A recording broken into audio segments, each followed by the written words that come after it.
You ever notice how some people feel most themselves when nothing is happening? No music, no notifications, no crowd, just a quiet room, a drink on the table, and the freedom to be left alone for them. That's not loneliness. That's maintenance. If that sounds familiar, it doesn't mean you're cold, broken, or antisocial. It just means your nervous system is wired differently. Your mind doesn't need constant noise to feel real. It can generate its own.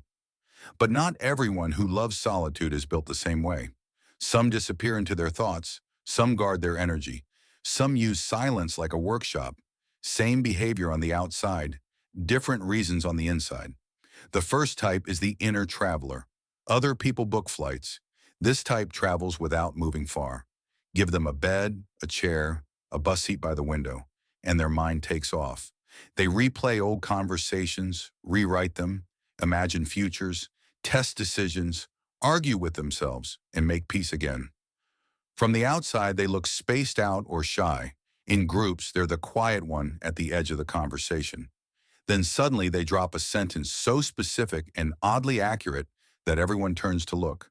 That's the moment when the movie in their head leaks out. They don't fear being alone because their mind doesn't show up empty. If you've ever laughed at a thought, given yourself advice, or built entire scenarios in your head for no clear reason, you probably live here. The second type is the energy guardian. They don't avoid people because they hate them. They avoid certain people because they feel them too much. Every room has a temperature for them. They can tell who's tense, who's pretending, who's not okay but saying I'm fine.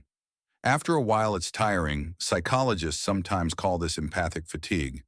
When you absorb other people's moods like a sponge, you need time alone to squeeze it all out. That's what solitude is for them. Not isolation, but recovery. You'll recognize this type by their rhythm. They'll be active in the group chat, then vanish for days without warning. No drama, just silence. Then they come back like nothing happened, calmer, clearer, grounded again. It's not that they forgot you, they just had to remember themselves. The third type is the silent builder. This person treats quiet time like serious territory. When they're alone, that's when real work happens. They read, learn, plan, write, design, practice. Not because they can't stand company, but because constant company pulls their mind in too many directions. Psychologists describe them as high in self-determination. They feel most alive when they own their schedule and choose their focus. They don't need to announce what they're working on. They'd rather let the finished things speak for them. Stay around them long enough and you notice something. Their calm isn't accidental. It comes from a series of private decisions, turning down distractions, finishing what they start, keeping promises to themselves. Their peace comes from what they practice, not what they stumble into. Whether you're an inner traveler, an energy guardian, a silent builder, or a mix of all three, you share one skill. You know how to be alone without feeling empty. Psychologists call this solitude capacity, the ability to feel intact and steady when nothing external is entertaining you. People with strong solitude capacity tend to know their own patterns. They notice their thoughts. They listen to their feelings without needing a crowd to confirm them. That doesn't make them better than anyone else. It just means they have a different source of stability.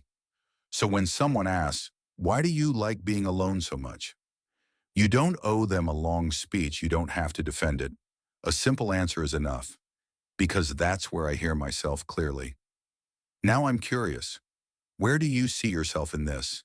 The inner traveler, the energy guardian, the silent builder, or something else entirely?